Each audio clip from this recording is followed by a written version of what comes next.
அனைவருக்கும் வணக்கம். சற்று முன்பு தமிழக அரசு இன்று வெளியிட்டுள்ள 12 முக்கியமான அறிவிப்புகள் என்னென்ன என்பதை பற்றி தான் நம்ம இந்த வீடியோவில் டீட்டெயிலாக பார்க்க போகிறோம்.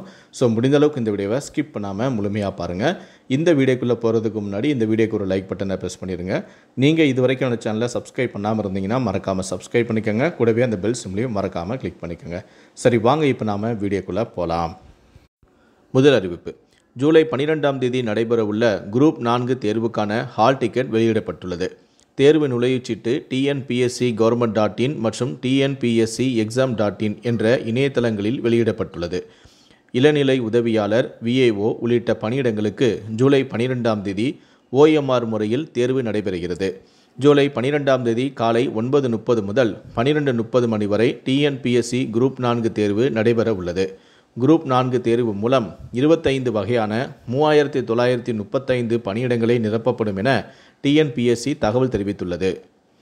இரண்டாவது அறிவிப்பு: 10ஆம் வகுப்பு பொதுத் தேர்வு மறுகூட்டல் மறு மதிப்பீடு முடிவுகள் இன்று பிற்பகல் வெளியாகிறது.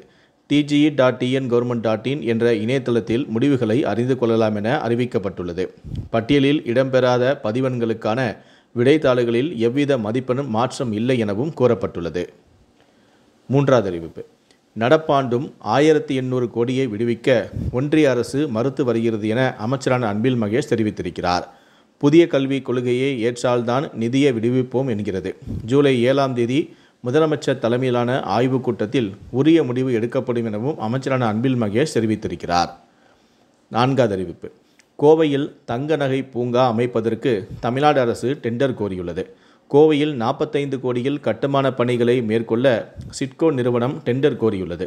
கோவை குறிச்சியில் 2.46 ஏக்கரில் 8.5 லட்ச சதுர அடியில் தொழில் பூங்கா அமைக்கப்பட உள்ளது. ஐந்தாவது அறிவிப்பு: சிவகங்கை திருப்புவனம் சம்பவம் எதிரொலியாக தமிழ்நாடு முழுவதும் காவல்துறையில் அதிகாரிகளுக்கு கீழ் இயங்கும் அங்கீகரிக்கப்படாத தனிப்படைகளை கலைக்க DGP உத்தரவிட்டிருக்கிறார். ஆறாவது அறிவிப்பு: தமிழகத்தில் மேற்கு திசை காற்றின் வேக மாறுபாடு காரணமாக இன்று முதல் 7ஆம் தேதி வரையில் தமிழகத்தில் ஒரு சில பகுதிகளில் இடிமின்னுடன் கூடிய லேசான முதல் மிதமான மழை பெய்ய வாய்ப்புள்ளது. தென் தமிழக கடலோர பகுதிகள், மன்னார் வளைகுடா மற்றும் அதனை ஒட்டிய குமரிக்கடல் பகுதிகளில் இன்றும் நாளையும் சூறாவளி காற்றானது மணிக்கு 65 கிலோமீட்டர் வேகத்தில் வீசும்.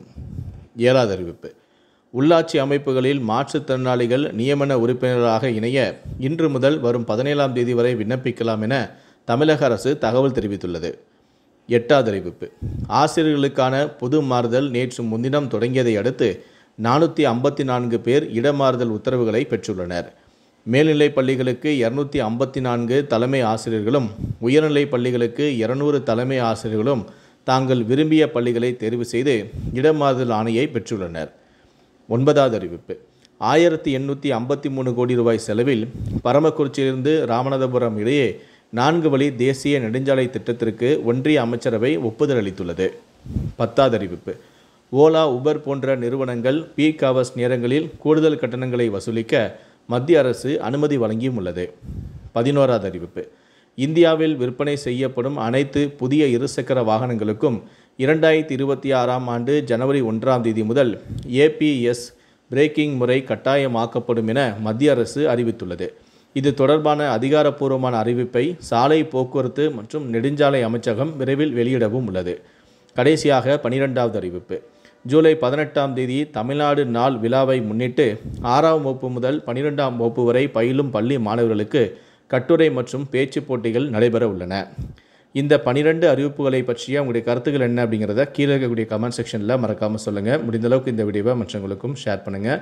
மேலும் இது போன்ற பல வீடியோக்களை பார்க்கணும் அப்படின்னு நினச்சிங்கன்னா மறக்காமல் இந்த சேனலை சப்ஸ்கிரைப் பண்ணுங்கள். நன்றி, வணக்கம்.